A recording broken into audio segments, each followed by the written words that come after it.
Hello, ladies and gentlemen. Thank you and welcome to our conversation today. Today, we will talk about the structural adjustment program by the World Bank with regards to Kenya. The year is 1980, and the World Bank gave Kenya $70 million as debt. But this debt came with strings attached, and the strings affected Kenya's industry and Kenya's manufacturing. Today, we'll be looking at what happened, what the World Bank saw and thought of Kenya's industrial progress, and the recommendations that it made, and what the impact of those recommendations were. To begin us off, in 1980, up to and until that time, Kenya's manufacturing really thrived. It did well. It did well under the first president, Mzee Jomo Kenyatta, who had just died 2 years earlier. And it was still doing well, but under heavy protectionism. Protectionism is a situation where countries try to protect their local industries from external competition.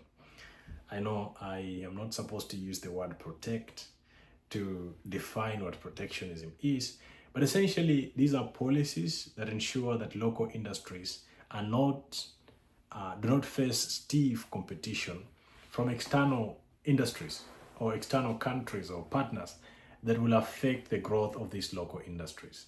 Think about it this way. If you're trying to do poultry farming and you only operate at a very small scale, so you have to buy your feeds from the agrovet, okay? And when you buy your feeds from the agrovet, they are very expensive. Compare that to a person who is doing this at an industrial scale, which means they have a lot of money. They have the machinery to produce their own feeds. And so their cost of production is extremely low. When you compete with these people, with these individuals who are operating at a much higher scale, with more experience, with more efficiency, and at a significantly lower cost, you're almost certain to lose. And this was the scenario which Kenya saw and decided, no, it's going to protect its industries, because they were still at infancy. Remember, when Kenya gets independence, there isn't much in the country. Very few people have formal education. None of the sectors was as established as it is today or as it could be. Education was barely starting off the ground. The healthcare was really low. When the president got into power, he said that they needed to fight 3 problems: poverty, disease, and ignorance. All these were challenges. Agriculture, which has been the backbone of Kenya's economy for ages, was mostly subsistence farming. So Kenya starts at a very low level, at a very, very tough spot. And so it decides to pursue a policy of protectionism. And when you protect your country from exports, from imports from other countries that are more established, there are several instruments that you can use, but key among them being tariffs or quotas. And Kenya was using all these instruments to ensure that its local manufacturing was protected. So that is the context within which this is happening. But also at the time, we had the East African community, which was a very big market for Kenya.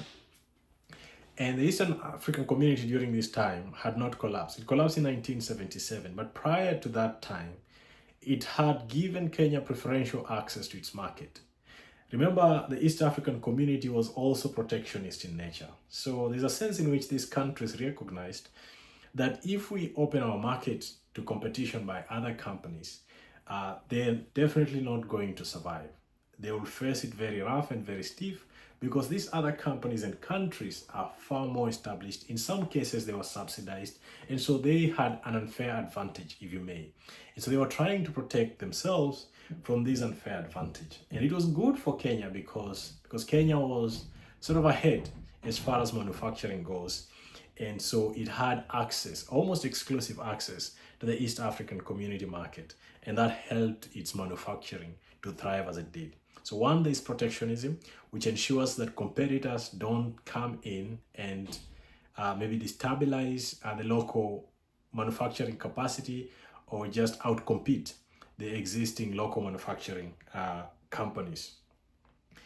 And then it was based on import substitution. And so import substitution industrialization is a situation where countries industrialize with the purpose of reducing their reliance on, mostly it's developing countries reducing their reliance on developed countries. So that is import substitution industrialization. This was a strategy that most countries pursued. Immediately after independence, they wanted to reduce their reliance on the colonial, on the developed countries, which in this case were former colonial masters. And you can understand where there was caution towards being too reliant on developed countries, because it's that history of colonial exploitation. And so these countries wanted to be self-reliant. It's part of the reason they fought so hard to regain their independence. And many of you may be familiar with the sentiment around how much are you independent if you are not economically independent. So import substitution industrialization was part of that strategy. So the World Bank looked at Kenya and diagnosed a number of problems. And I'll talk about 4 of those problems as with regards to manufacturing, because that's the focus of this video today. The first of those problems is that Kenya was deeply dependent on imports for inputs. So while Kenya was doing well from a manufacturing standpoint, it was manufacturing with the use of imported inputs. And so it says that Kenya was underutilizing its own resources to facilitate industrialization. And this was a challenge that the World Bank identified and thought that it was extremely costly for Kenya to pursue that strategy. The second problem is that because Kenya practiced heavy protectionism, because Kenya really went above and beyond to ensure that its industries were protected from competition by external countries or partners, it introduced or created what the World Bank defined as an anti-export bias. And this is how this plays out. When you heavily restrict imports into your country and you are manufacturing, it means that it is way more profitable for you to sell your manufactured goods to the local market than to export them to other countries. And so by being heavily protectionist, so other companies cannot compete in Kenya, it became very profitable to be a manufacturer within Kenya. And that removes the incentive to want to export to other markets. Because if you're making so much money locally and you're protected from competition with the other countries or other companies, then you make so much money inside. And when you're making so much money locally, you're not going to export. And that is what the World Bank called the anti-export bias. And then the third problem that the World Bank identified was that Kenya relied heavily on the East African community, on that market for its exports. But remember, the EAC collapsed in 1977, and this is 1980. And so that preferential treatment of goods and products that Kenya had, the access that Kenya had to this market was no longer there. The EAC was looking for alternatives, either ramping up its own production or getting into new partnerships, because these regional organizations had collapsed. Okay? The fourth problem that the World Bank diagnoses is that Kenya's manufacturing was capital intensive. It required a lot of capital. Okay? But Kenya was not using its own resources. It was not even using its own labor.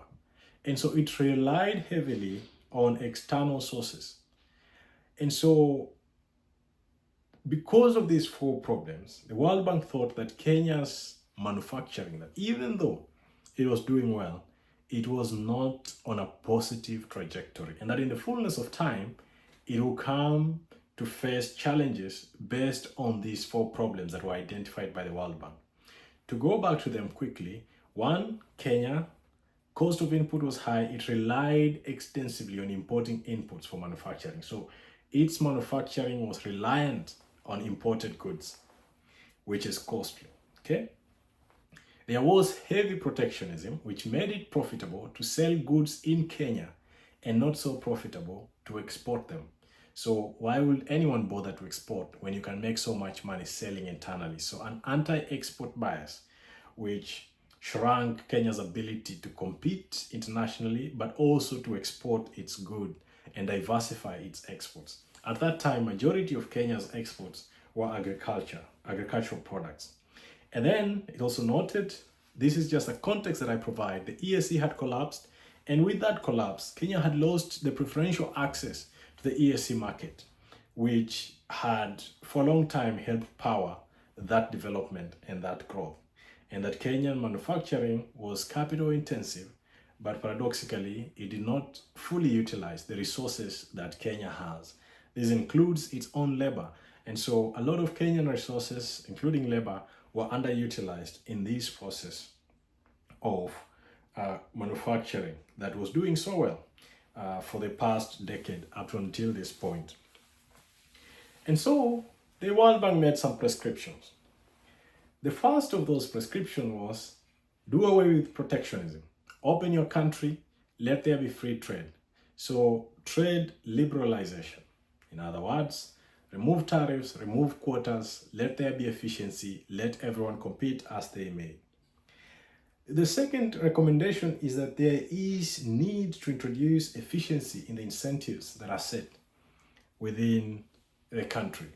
And so it encouraged the government to introduce incentives that will promote efficiency within the manufacturing sector.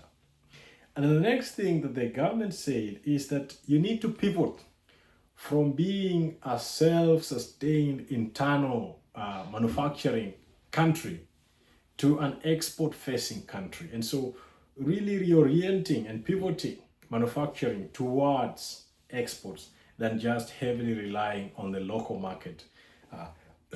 Kenya needed to reprioritize export-led growth. So receive your growth from exporting to other countries. And then finally, that Kenya needed to use more of its own internal resources.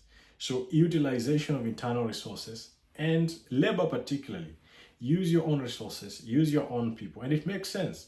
Use your own people, use your own labor, because then you're providing incomes, and these can cascade and spread within the whole country and can have positive effects across the board. Now, there is a problem with the prescription that was made by World Bank.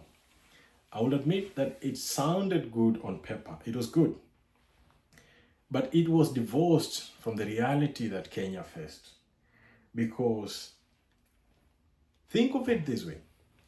If you're in a boxing match and you're going to fight, and say you are the underdog, like Kenya in this case, and the referee comes to the underdog and sets all the rules, tells you cannot go left, you cannot go right, you cannot do this, whatever the rules that exist in boxing.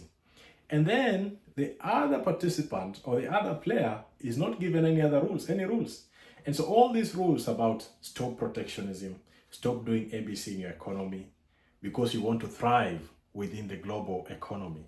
But these same rules are not applied to other people that you are competing with. And so they do the same thing. They subsidize their industries, they protect their industries, but you are given the rules. And so this asymmetrical application of rules is a challenge that the World Bank did not fully appreciate. And that ended up creating a very unfair environment where the global economy overpowered Kenya's manufacturing capacity. And at the end of the day, as the global economy continued to play by its own rules, developing countries and other countries that were doing well continued to practice whatever was beneficial for them without regarding whatever the IMF had to say or the World Bank had to say to Kenya. The effect was developed nations maintained their tariffs, they maintained their subsidies, they maintained their industrial policies, while Kenya and other countries were urged to restrain from them. It created a very lopsided environment that maintained a structural imbalance. So the structural adjustment program became a structural imbalance program, where these smaller countries, the underdogs in this case, were forced to play by a rule book that was not consistently applied across the board. And the challenge was that Kenya's manufacturing was significantly weakened from a structural standpoint. To this day, Kenya's manufacturing has not grown to where it could be. And in fact, in relative terms, if you look at recent numbers, it shows that Kenya's manufacturing as a percentage of GDP has been declining recently. And so, for all these decades, Kenya, but not just Kenya, all these other countries, which tells you that these recommendations were either an excessive commitment to theory at the expense of what people are facing on the ground, or that it really failed to appreciate the weight of setting rules in a one-sided fashion. That yes, you are Kenya, you will follow rule A, you will follow rule B, you will follow rule C. You are in a boxing match, but your opponent will not follow any rules. So they ask you, Kenya, do you have gloves? Yes, I have gloves. Or do you have whatever? Yes, I have it. But the other person can do whatever they want. And that is precisely what happened. And therefore, we should not be surprised when the outcome was that the structural adjustment program was a catastrophic failure in a lot of these countries. Of course, there are those who defend it. There are those who believe that there were merits to it. But on this particular case, I believe that the World Bank was largely misinformed in its strategy. And the impact speaks for itself. And many of these countries did not come out of the challenges that they faced. And those challenges stayed with them for much longer. So as I conclude, I just wanted to ask a few questions and hear your thoughts in the comment section. Was the World Bank's analysis wrong? Or was it incomplete? And if it was incomplete, how? Can you subscribe a free market medicine to an economy that has never had a fair shot? In other words, you have one person who is sick, and then you take them to the ring and tell them, we are going to follow the rules, fair rules, nothing to protect this sick person. And then when this sick person gets defeated, we start wondering why. We should not be surprised. When we are coming from an environment where there is an imbalance in the two sides that they are facing, then the rules need to be applied, not blindly, not in a one-sided fashion, but in the consideration of the context and the realities of those participants, of those countries, and of that time. And then finally, I'd like to invite you to share your thoughts and comments on this subject, and please subscribe as more will be shared in the course of time. As I conclude, I'd like to invite you to check out LeaderFreak Economics Hub. You can check it out at leaderfreak.com. It is a platform with a lot in store. You can learn a lot. You can read some of the work that we have been working on in the past few months. You can also play games that will sharpen your economic intuition and thinking. There are several courses on the platform that are relevant to today's job market. So it is SQL, data analysis, Python, AI. All those are provided at leaderfreak.com. With that, I will leave it there, and until I see you next time. Thank you.